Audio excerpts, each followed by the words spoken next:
Hello and welcome to today's Hitfilm video. Today we'll be showing you 3 effects which you can use to make some really creative text effects. So let's begin.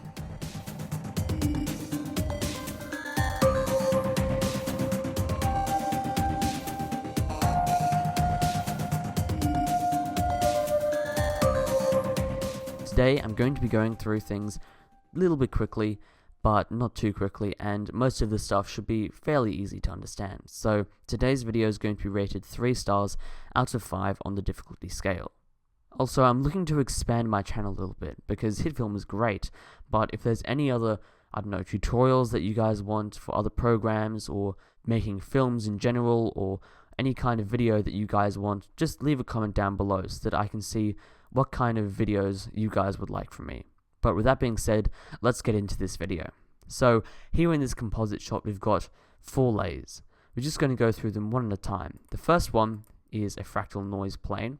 Pretty much it's just a black plane with a fractal noise effect on it. Everything has been left at default except for the fact that I've keyframed the position so that it moves. As you can see here in the fractal noise transform position, I've just set a keyframe at the beginning of the comp and at the end so that it moves slowly between the two. Now if you don't know what the fractal noise is, it's a randomly generated noise effect that can be pretty useful for visual effects because it's random, it's just a pattern. So you can mess around with this and it looks pretty cool. Next I've just got this piece of text, quite simple, and I've also got a grey layer on top of that, which just has 2 glow effects. One which has a small radius and one which has a bigger radius. Combined they make a nice glow. Now I've also got a grey layer here with a bunch of grades. I've just got an auto light flares, then I've got a curves to add color and contrast, levels histogram to bring up those blacks, and some grain, although of course everything here is optional. And now I'm just going to show you guys a really cool effect called the Parallax Effect. Create a new grey layer. I'm just going to create it above all of these layers, but not above the grade. And I'm just going to drag the parallax effect on it. And what the parallax effect does is that it extrudes things based on its luminance. So let's just hide this grey layer, and we can really see the parallax effect in action. If we go to the edges here, we can see that all the dark areas have not been moved much, but all the lighter bits have been pushed in. This is not just in the edges, it's been done throughout the entire image. As you can see, these white text bits have also been pushed in. So if we just go, not into the grey layer, but if we go into the parallax effect right here, we can increase the depth to really push this effect to its maximum. And we can see what its effect is.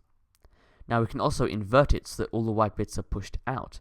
This extrudes the text outwards and it makes it look 3D in another way. We can also blur the map if we don't want it to be so sharp. Now with the height map, when it's selected to be none, the height map will just be the image that it's being applied to right here.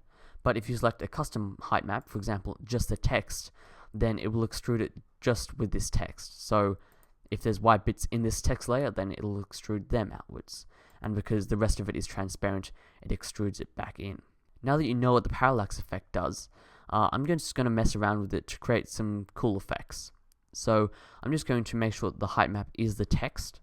I'm going to set the depth to be maximum, and I'm going to make it so that it's not inverted. I'm just going to duplicate this effect. I'm going to set the height map to be none, and then I'm just going to duplicate it one more time. And you can see here that these fractal noise, these clouds, look really 3D, and it looks pretty cool. I'm just going to add the grey layer, and we can see we've got this really nice atmospheric, glowy kind of text in the middle of clouds, which is a really cool effect.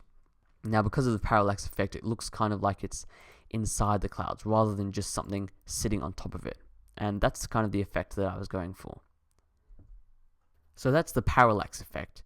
Of course there are 2 other effects that I'm going to show you, so let's get into that. Here we've got a pretty similar scene. I'm just going to go through it layer by layer again. We've got a same fractal noise. It's pretty much the same except that one of the colors, the lighter color, has been changed from white to a mid-grey. And then I've got a text layer, and then I've got the same text layer but with a neon glow on it, and I've just got a grey layer to attach some colors. So the next effect that we're going to be looking at is the Caustics effect. So I'm just going to create a new grey layer, and you can just search up for the Caustics, and just drag it onto that grey layer.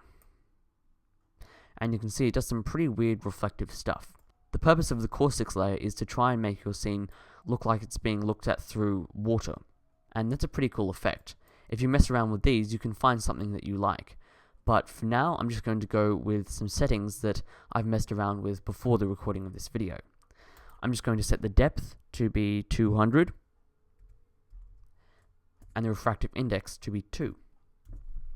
Now, as you can see, this doesn't look particularly magical. It looks alright, but the text is quite hard to read, and you can see these edges here. It's not too pretty. So I'm just going to show this layer again, and I'm going to add a new grey layer above this, and I'm just going to drag the caustics layer on that, and we can see here we've got some really interesting effects now. I'm going to set the depth to be 225 and the refractive index to be 2, and we've got this really cool reflective look. Kind of looks like it's glass or like the surface of water, and that makes for a pretty cool effect. When we add our colors, in my opinion, it looks even cooler. Looks like some kind of flaky gold. Of course, you can mess around with these settings however much you want. You can copy my settings directly if you really want to, but it's just for some ideas to create some really cool creative effects. Now, the third effect, which I haven't seen many people use, is the Chromenator. Now, it's a bit of a weird effect, and it's kind of hard to use on the text itself, so I'm just going to use it on the background. Here, I've got something which is pretty much identical to the first composite shot here. We've just got the background with the fractal noise moving up, we've got some text, and we've got the same grade. I'm just going to create a new grade layer now. I'm going to drag it just above the background. I'm going to add the Chromenator effect. Now, the Chromenator effect kind of makes it look like it's, well, chrome, or liquid metal is the way I like to think about it, because it looks kind of like the Terminator. But it kind of turns your background, or whatever you choose, into a chrome kind of look, kind of like liquid metal. And you can mess around with the detail and all of this stuff to get the look that you like. And it doesn't end there either. You can go ahead and combine some of the effects that we've learnt in this video, such as the Parallax Effect. And it still looks pretty cool. And so there you guys have it, some really cool effects inside of Hitfilm with which you can create some pretty cool titling. Now, of course, there are a whole bunch of other effects in Hitfilm, but some of the ones that I would recommend to just try out are lots of these in the distort, bulged, kind of just bulges your image. And if you've seen Video Game High School, this is the effect that they've used for when they kill characters inside the video games. So that's pretty cool as well. So thank you guys for watching this video. I hope you enjoyed. Thanks for watching, and I'll see you in the next video. As always, stay shiny. Bye.